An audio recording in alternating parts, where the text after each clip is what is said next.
All right, and then now, so then we put this on the side. We're going to take, and I'll call your sister in a little bit, in 2 seconds. Okay. I'm going to share.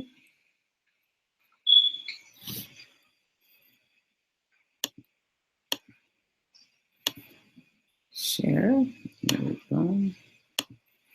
Copy.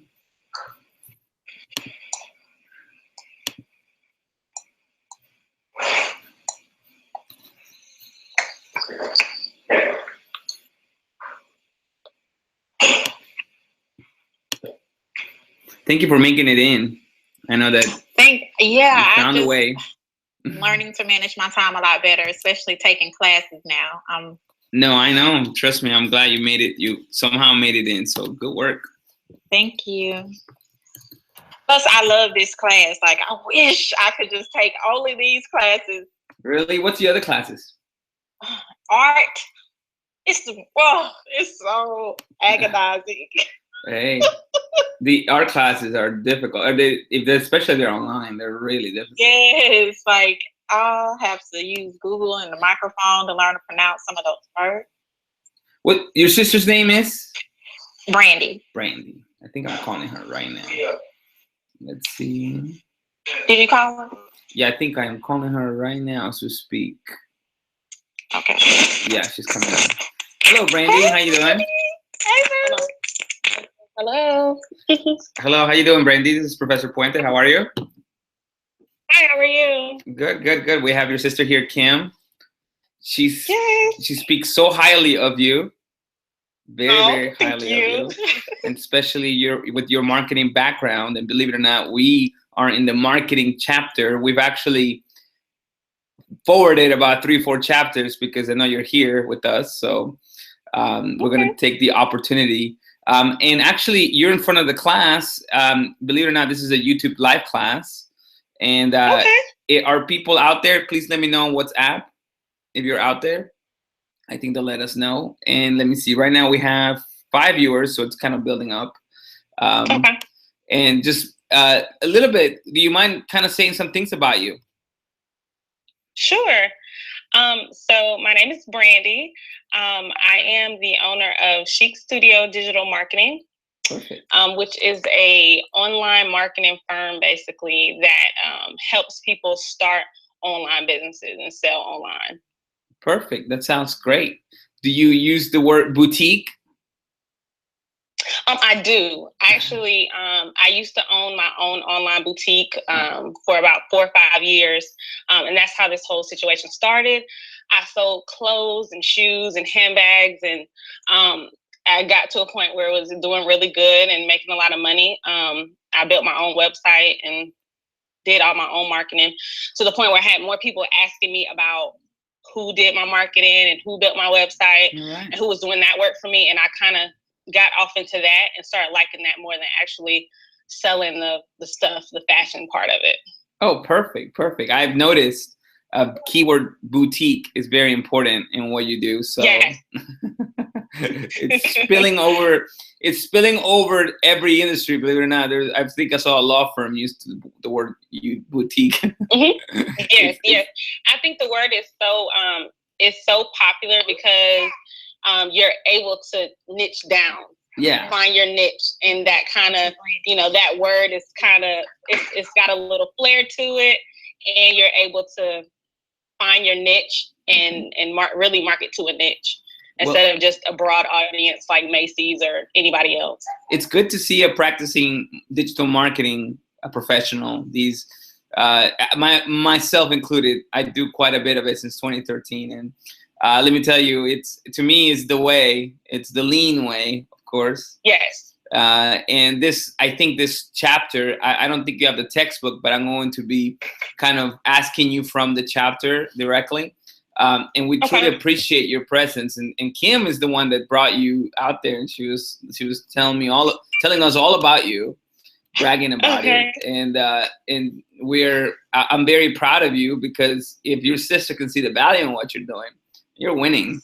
So right, it's hard to convince family. Yeah, Yeah, especially when you may get questions like, "What do you do?" Like it's just Yeah.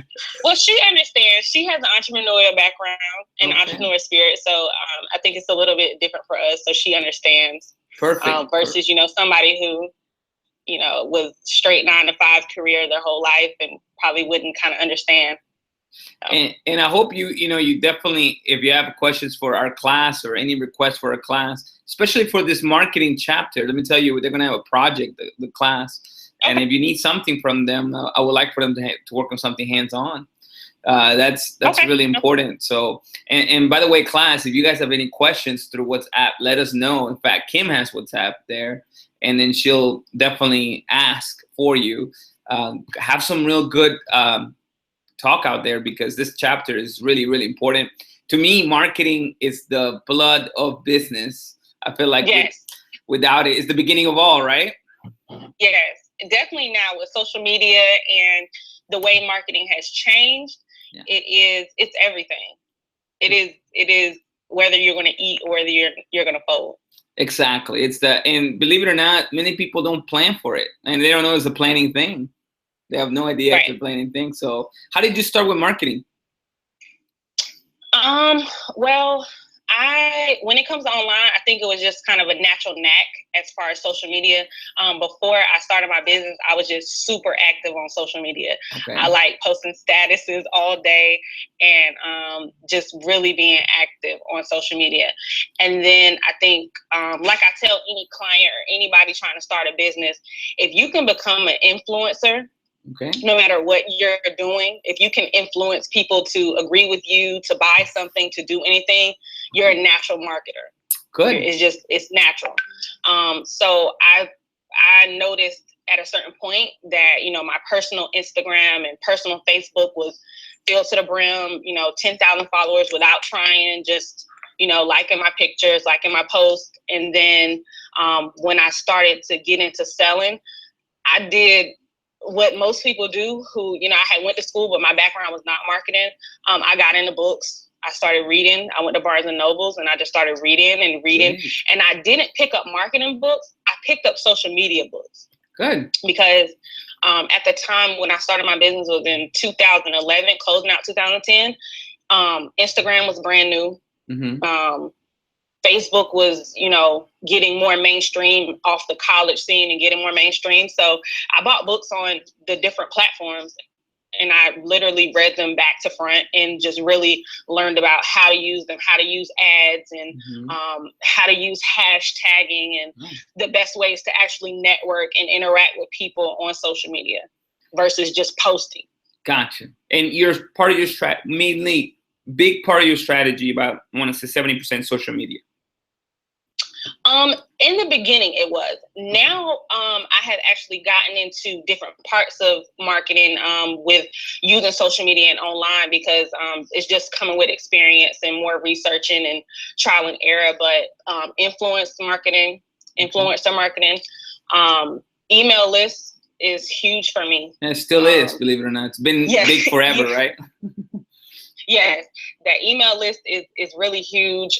Probably, I want to say maybe 60% of my sales come from my email list. Wow. So that's your big chunk, email marketing. Mm-hmm. Impressive, right?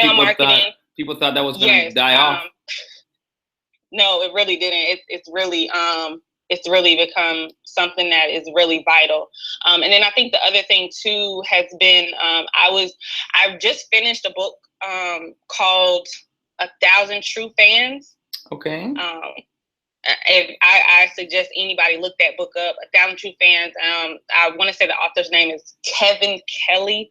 But it's about building a tribe for your business. Okay. And, you see that now, everybody, I think the biggest tribe starting back when, celebrities is, like Lady Gaga had her Monsters and Beyonce has her Beehive. And it's kind of giving your business that celebrity treatment and creating that tribe. Wow. I think that has really changed compared to what I do with this business versus how I did my last business. That has really been, really different. And I've seen a really, really good outcome with doing that. What's the name of the book again, so we can kind of take note? It's called 1,000 True Fans. 1,000 True Fans. Thank you so much. Yes, we'll 1,000 True Fans. We will keep that in mind, because that is coming from a practicing marketer, and I'm gonna tell you, practicing marketers that make $1 is actually a big deal, right? Because it's I mean, and I will tell anybody starting an online business, you know, a lot of the times it can be a while before you see sales. It can be a while before you see, and not so much, you can see sales in the beginning, but seeing consistent sales is the issue. But with this business, and I do put a disclaimer on it, I already had a built-in audience a little bit coming off of another business. I had a built-in audience, but I've been able, just off of digital sales, I've been able to pull off digital sales about $300 a month. Gotcha. Thus far. Okay. Not bad. So in my head, I'm like, yeah. Because creating digital products is completely free. You know, that's completely, you know, all profit basically. Exactly. Overhead is lower. Overhead is very low. So that's definitely important. And if we go through the chapter, one of the things I want to tie into yours, marketing, saying here in your book, organizational function of a set of processes, which means delivering value to customers. What do you think about that? I think that is probably priority number one. Delivering value, right? Whenever you build that tribe, no matter what you're selling, I don't care if it's dish detergent, clothes, whatever you're selling, it has to be of some type of quality. It has to serve your audience, because that's what's going to pull them in. You might get a first-time customer off of word of mouth. You might get a first-time customer off of social media, or just because things look pretty. But what's going to bring them back is value. Value, right? It's what I tell my students, that will be, I don't have any tattoos, but I swear I would be the one I would put on. Value. What's the value? People saying it's not clear. It's not clear. I'm so sorry. What's not clear? Let me see. Creating, branding yourself. Oh, okay, guys. If you see the video, let me explain it again. On YouTube Live, if the video is not clear, don't worry about it. The rewind will be. But as long as you can hear and see us. But what I meant with the word value is that it's really incredibly important. Okay, that's and what you're saying also ties to another word that's in the chapter: utility, ability of goods and services to satisfy wants. Okay, so when you're doing your email marketing, a lot of people think that's a little spam based, but it seems like you're probably concentrating on utility on that email, right? Yes. So what I do is, so I have a private Facebook group. It's something that I just started doing in there. It was literally posting polls, because, you know, they don't, it takes 2 seconds for somebody to click on a poll or ask a question. And sometimes, you know, my mailing list right now is at about 1,000 people. If I only get back 10 answers, you know, I can work off of those 10 answers. And I can provide, you know, it's just like when you're sitting in class. If one person asks the question, 9 times out of 10, there's a few more people that have that same question. They just don't want to answer, or they don't feel like it. So a lot of times you hit in areas that are, you know, wide based over your audience, then you're gonna hit some wants and some needs. And Brandy, actually, we have someone asking, what's exactly email marketing?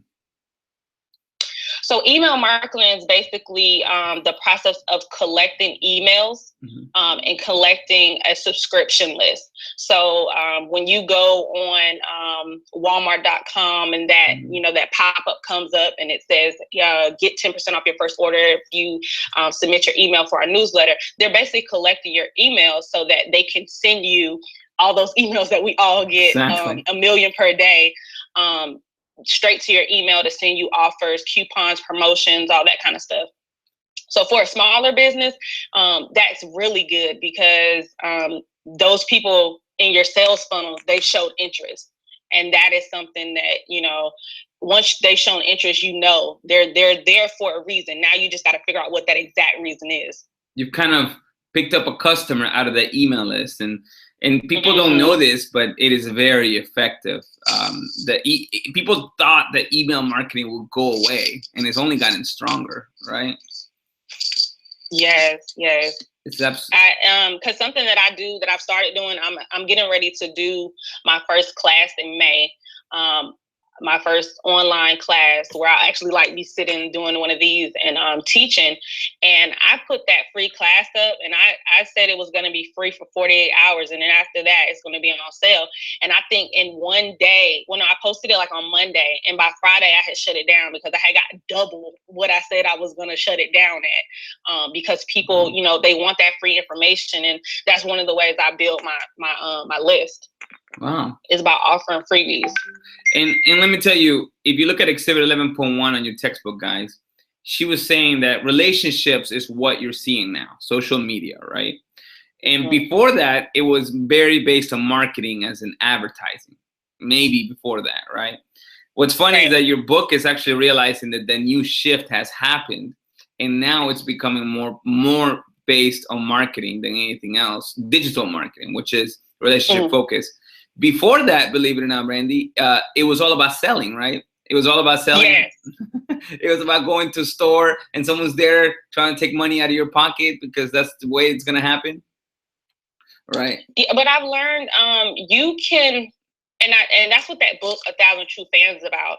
If you build that, build that email list, build that tribe, you can literally sell to one person 10 times, you know, by building that relationship.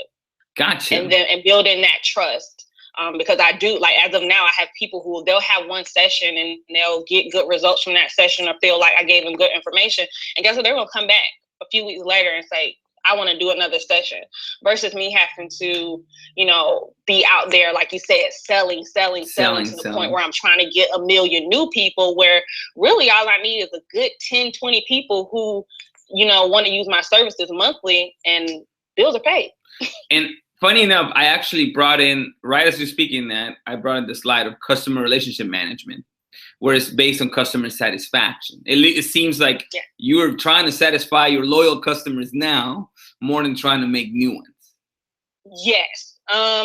And I think that's anytime, it's a little bit different if you are selling a product versus a service. Now, if I have a client who's selling a product, I would tell them, you know, make sure your product is good, make sure your customer service is good, make sure your shipping and all that stuff is good. But when you're selling a service, you can only serve so many at one time. Capacity. Even online, you know, because you're doing that upfront time investment. So you want to make sure that you're giving, you know, the best you can give, because you're only one person and you can only do so much. So perfect. So you definitely want to stick to customer satisfaction and the service part. It's great that you're saying this, because you're right. Goods marketing is a little separate because it's just a matter of volume. You can't sell one good to multiple people all the time. But service, you kind of can build from that relationship, right? Right. Perfect. And upsell. Perfect. And you know what's so funny, Kim? I told Kim sent me a text and she said, hey, I had a very tough time planning this meeting. And she unfortunately tried to cancel. And I told her, it's okay. But if I was a client, right, snitching, professor. Right? But if I was your client, right, Kim, what would I have done? And then thankfully, she still made it happen. She still made it happen.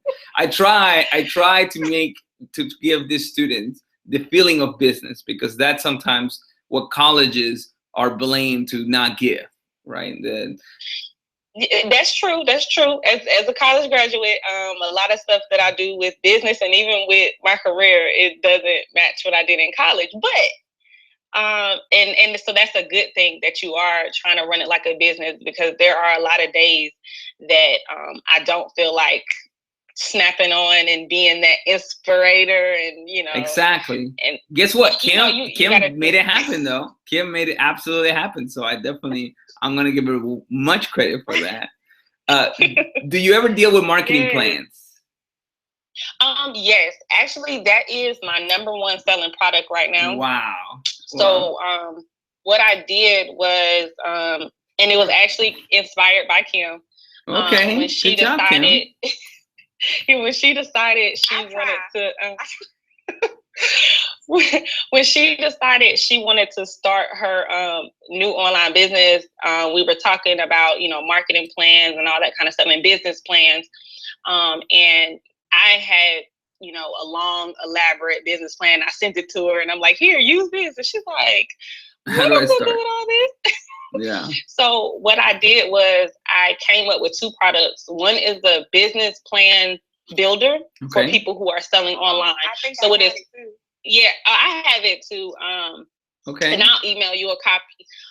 And basically, so cute. It's tailored to female entrepreneurs who want to start an online boutique. No matter what they're selling, right. I made it in a way, whether it's goods or sales, they can take it and they can tailor it to their business. And it's basically like a workbook. And I made 2 of them. One is a, like I said, business plan builder, and the other one is a marketing plan creator. Okay. A campaign creator, because I call marketing campaign. There it is. The price is right. Look at that. Good job, ladies. Yeah, and so and a lot of people, they love them. Like they really, really love them. So those are a few of my my e-download and digital products. Because I personally, every time I release a product, it's nothing written on them because I typed on the computer. I use some beat. Okay. Well, congratulations, because that to me is in last week we spoke about a business plan, and we spoke about how difficult a business plan is and how 50% of it was MBA school, pretty much. Right. Yeah. And let me tell you, what's funny is I'm very happy that you're making an academic item, marketing plan and business plan into very practical notion. That's very good. Yeah, because a lot of it, I mean, definitely when you're starting out, and especially online, because a marketing plan and a business plan for a brick and mortar building, business is completely different than what you need online. Because online, at the end of the day, it is very scaled down. Yeah. It can be very scaled down. It can grow very, very big, but in the beginning, it can be very scaled down. And I tell people, you can really scale down what you need to do, to really get things moving along. And then as you go, you alter your plan. So those 2 products sell a lot because they literally step by step break everything down. Gotcha. And have you ever dealt with any B2B marketing? No, not really. Usually everything that I do, I don't do so much business to business. Everything that I do is mostly business to consumer to consumer to. Mm-hmm. Have you gone to business school? Have you ever gotten an MBA? So I'm in school right now for my master's, and it's not in business. I have taken marketing classes, but I tell you, I'm a justice professional, legal professional, my 9-to-5 job. And I took marketing classes, and when I was in my marketing classes, I really felt like it was stifling my brain a little bit, because I felt like at the time it was, like I said, around that same time frame, about 2011, 2010 time frame. And most of it was tailored to traditional marketing. Exactly. And I just was not interested in traditional marketing because everything now is, it's online, it's digital marketing. And sometimes with school, and it's the same in my career field, school can't keep up with technology all the time. Exactly. So for me, I was doing legal, but I have taken marketing classes. And I didn't, like anything else, I learned some things, and then some things, I took and applied in certain type of ways. And I was all about opening a book. Congratulations. I want to say that you sound like you have an MBA. You would have fooled me. You would have absolutely fooled me. Only because you seem to know the terms exactly, and it's easy and this is the one thing I want to show the class, that if you can speak with the terms, let me tell you, you're going to grab respect from anyone, including investors who would like to move on. Have you thought about getting investors for your business? No, I haven't. I never thought about getting an investor at all. That seems to be your next step. I did with my old business when I was selling more goods than anything. But I mean, my goal with this business, because that's the thing. I really, really do love marketing. And I tell anybody who, the class, if you're in the class and you want to learn more about marketing and all that kind of stuff, you have to, just like anything else, you're in class, but you're going to have to step outside of that too and do the extra work, Exactly. Try marketing campaigns, do experiments, see how things work out for you, and really, really, really get into it and learn as much as you possibly can, because I know 20-year-old and 25-year-old professionals that are social media campaign marketers for huge companies. Yeah. And they make a lot of money doing the same thing. So it's a very good area to get into. Well, good, because, and let me ask you another question. Have you ever heard of the marketing mix? No, I have not. And what's funny is that a lot of people, when they are in practice doing, like you do quite a bit of practice digital marketing, they don't realize that they do academic things that do exist, and marketing mix is one of them. Really simple. Is your mixture. In marketing theory, it states that you definitely have a little bit of everything, a little bit of 4 things when you do marketing. You have your product, that is a thing that you're kind of choosing, your price, your distribution, or your promotion. One of those 4 things you're choosing to push. So could you give me a product that you have right now? The business plan builder. Perfect. Business plan builder. Which one of those 4 things do you feel like it has an edge on? Product, because it's hard to find, right? It's actually a very unique product. I gotta say, it's super unique. How about with its price? Do you think you're fairly competitive when you're pricing for the product? I do. I think I'm fairly competitive. It's $29.99. Okay, fairly good. For a digital download. Check this out. How about the distribution? How quick can people get it? Immediately. As soon as they purchase it online, they get it immediately. And your promotion. How well do you promote this product? Through social media, through exactly, right? I feel like I could be better. That's the goal. Hey, there you go. But what it's saying is those are your 4 marketing mixes. If you can take care of those 4, you're fine. And you seem to be super well on that.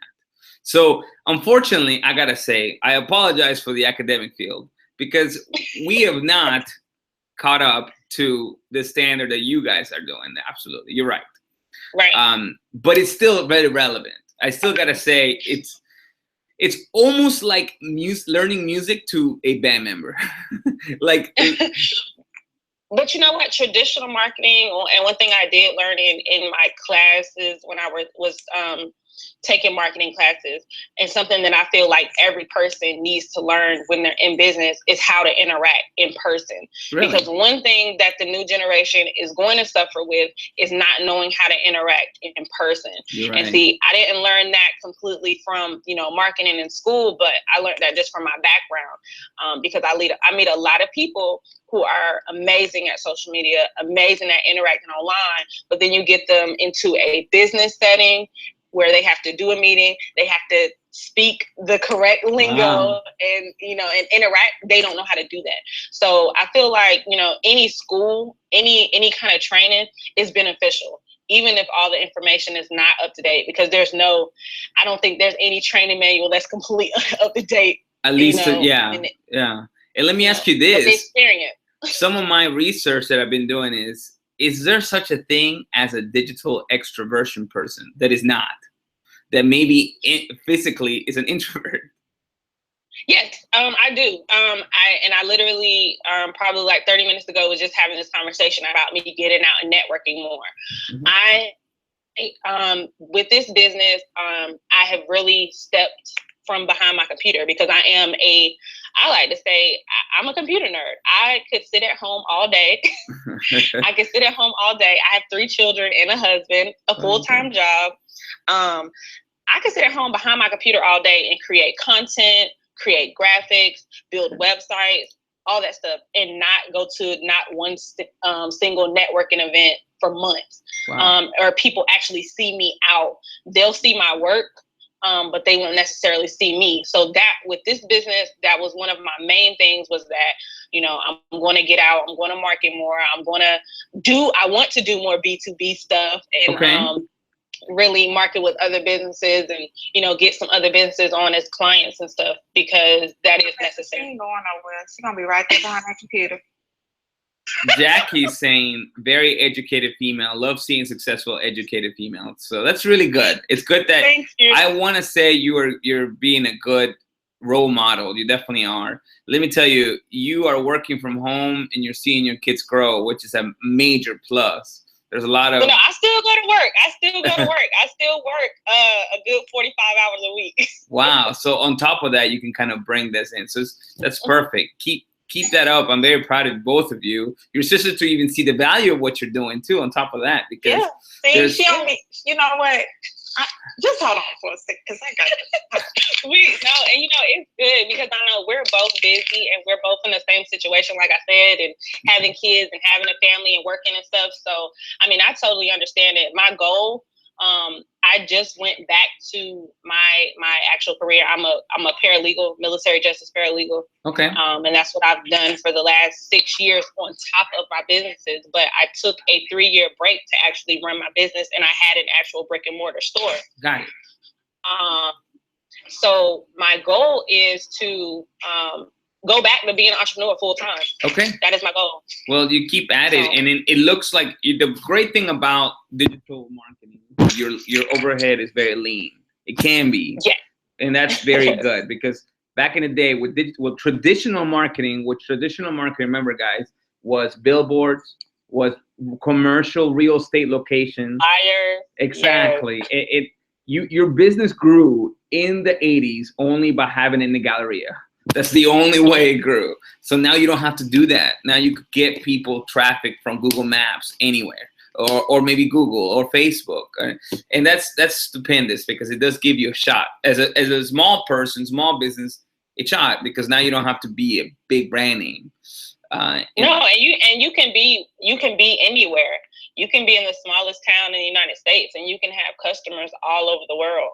Gotcha. And I think that's what's so great about it. I literally had somebody who messaged me from London the other day, and I was like, whoa, you don't think about the fact that, somebody over in another country is looking at what you're doing. And, exactly.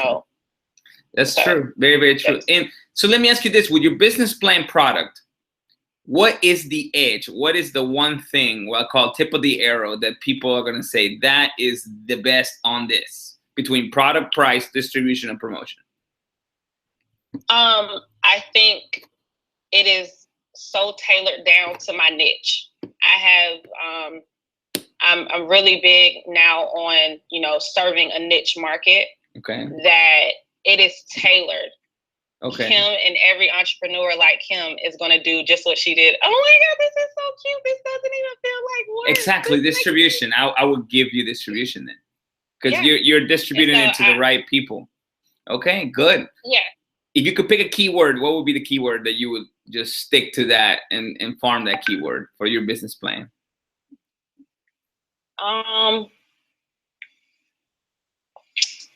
That's a hard one. Well, maybe the class could give you one.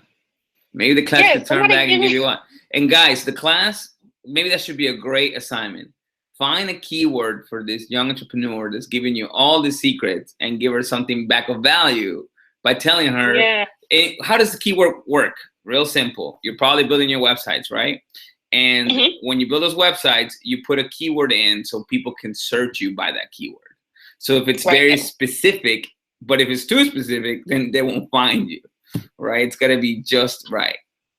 Well, so right now, the keyword that I use the most, and it's 2 words, actually keywords, is stylish marketing. Okay.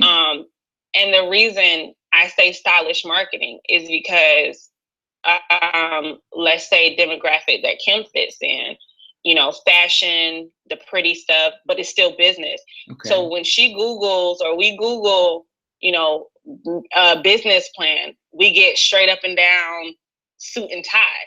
Yeah. We're not straight up and down suit and tie. We're more like, Gucci skirt business. Okay. And the persona, the fashion persona, but still needing the business edge. So what's your keyword that you said? Stylish marketing. So we can work with that. I'd like for everybody to come up and think of something, and please send it to tomorrow through WhatsApp, and we'll get it to Kim, and Kim will let you know a list. in this way, guys, is actually called a little bit of a think tank, where we kind of give you some value to you. It's another thing that's kind of millennial, right? To kind of come up with a huge crowdsourcing of ideas and give you that value.